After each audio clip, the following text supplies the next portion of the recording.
சிறுகடி காசை அடுத்த வர எபிசோடில் பார்த்தீங்கன்னா, வித்யா வந்து அவங்க கல்யாணத்துக்கு பத்திரிக்கை வைக்கிறதுக்காக ஃபஸ்ட்டு மீனாக்கும் முத்துக்கும் தான் வைக்கணும்னு சொல்லிட்டு அவங்கள கோவிலில் கூப்பிட்டு பத்திரிக்கை வைப்பாங்க. அப்போ பார்த்தீங்கன்னா, மீனா வந்து அவங்கக்கிட்ட கிறிஷோட அம்மா நம்பர் கொஞ்சம் தெரிஞ்சால் சொல்கிறீங்களா, உங்கள் ஃப்ரெண்டு கிட்ட கேட்டு சொல்கிறீங்களா அப்படின்னு சொல்லிட்டு அவங்களும் கேட்குறாங்க. உடனே பார்த்தீங்க அப்படின்னா, ஐயோ மீனா வேறு இப்படி கேட்குறாங்களே, என்ன பண்ணுறதுனே தெரியாமல் சரி நான் வாங்கி தரேன்னு சொல்லிட்டு வித்யாவும் சொல்லிட்டு வந்துடுவாங்க.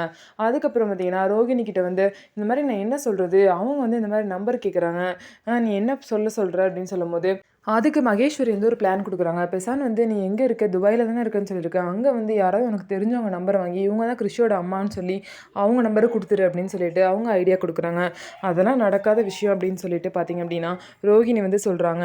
உடனே பார்த்தீங்கன்னா, மகேஸ்வரி, வித்யா வந்து அவங்கள்ட்ட நான் பொய்யெல்லாம் சொல்ல முடியாது. நான் சொன்ன பொய் வரைக்கும் போதும். அவங்க ரொம்ப நல்லவங்க. திரும்ப திரும்ப என்னால பொய்யெல்லாம் சொல்ல முடியாது அப்படின்னு சொல்லிட்டு வித்யா வந்து சொல்றாங்க.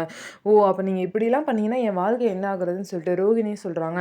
எனக்கு தெரியாது அப்படின்னு சொல்லிட்டு, இதுக்கப்புறம் என்னால் அவங்கள்ட்ட பொய் சொல்லி என்னால் நடிக்க முடியாது ரோகின்னு சொல்லிட்டு வித்யா தெளிவாக சொல்லிட்டாங்க. சரி இந்த மாதிரி நான் கல்யாண வேலையில் பிஸியாக இருக்கேன் அப்படின்னு சொல்லிட்டு ஏதாவது மழுப்பி இது பண்ணு அப்படின்னு சொல்லிட்டு ரோகிணியும் சொல்கிறாங்க.